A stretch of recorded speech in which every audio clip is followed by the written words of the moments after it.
Je pense qu'il faudra considérer le pape comme une très grande personnalité au niveau d'abord spirituel, parce que c'est quelqu'un qui fait l'unanimité sur le plan mondial.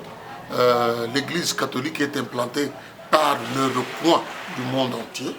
Et puis de deux, il faut le considérer comme un chef de l'État. Il est le chef de l'État du Vatican, le plus petit pays du monde, qui a 735 000 habitants. Dans ce sens-là, il faudrait bien dire que l'impact du pape, qui ne sort pas facilement pour aller dans telle contrée ou telle autre contrée, il est considéré comme chef de l'État, considéré comme société civile, considéré, donc il a tous les casquettes possibles du monde. Et quand il donne un point de vue, il est considéré gauche-droite et les gens peuvent prendre ça avec beaucoup d'importance. Et aujourd'hui, je voudrais louer d'abord l'effort d'Antoine Félix Tshisekedi Tshilombo qui a invité le pape, qui revient au Congo après 38 ans du dernier séjour d'un souverain pontife qui est passé par la République démocratique du Congo. Et ils ne sortent pas facilement comme ça. Et pendant que ce pays est en guerre, notre pays est en guerre, et la guerre, comme le chef de l'État l'a dit, la guerre que nous avons, c'est une guerre économique. C'est une guerre de nos richesses que les gens veulent bien prendre par prédation et ne pas faire l'échange gagnant-gagnant.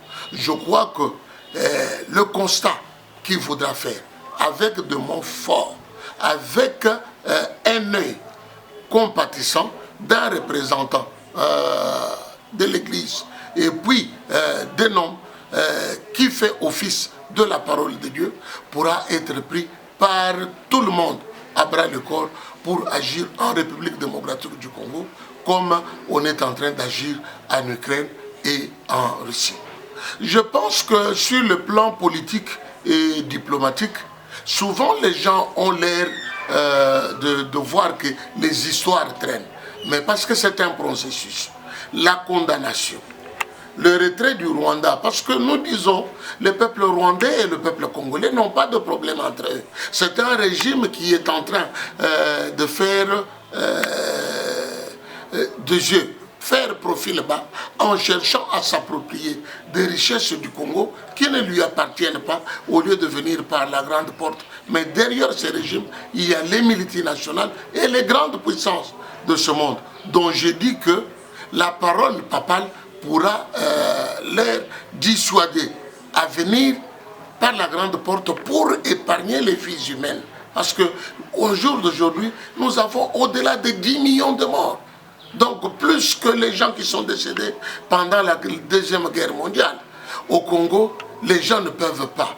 Si au Rwanda, 1000 personnes, 1 million de personnes, les gens ont parlé de génocide, mais aujourd'hui nous sommes à plus de 10 millions. Les gens ne peuvent pas laisser le peuple congolais mourir comme ça, sans intervenir et sans dire la vraie justice, afin que le Congolais moyen puisse se retrouver sur cette terre que Dieu lui a donnée et que ses ancêtres lui ont léguée.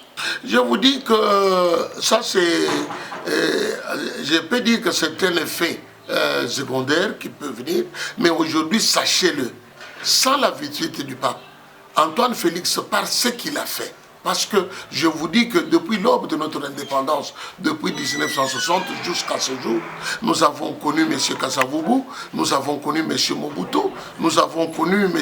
Kabila, et puis nous avons connu aussi M. Kanambe. Donc, je vous dis que de tous ces présidents, il n'y a aucun président qui a fait ce qu'Antoine Félix a dû faire dans l'espace de 2 ans. Parce que les 2 ans ont été élagués avec la Covid-19 et cette histoire de coalition. Je dis aujourd'hui, même sans la visite papale, Antoine Félix sera réélu à tout au moins 70%. Donc, je voudrais vous dire par là que l'impact du pape viendra comme un effet. L'impact qui pourra booster tout ce que nous sommes en train de faire dans le bon.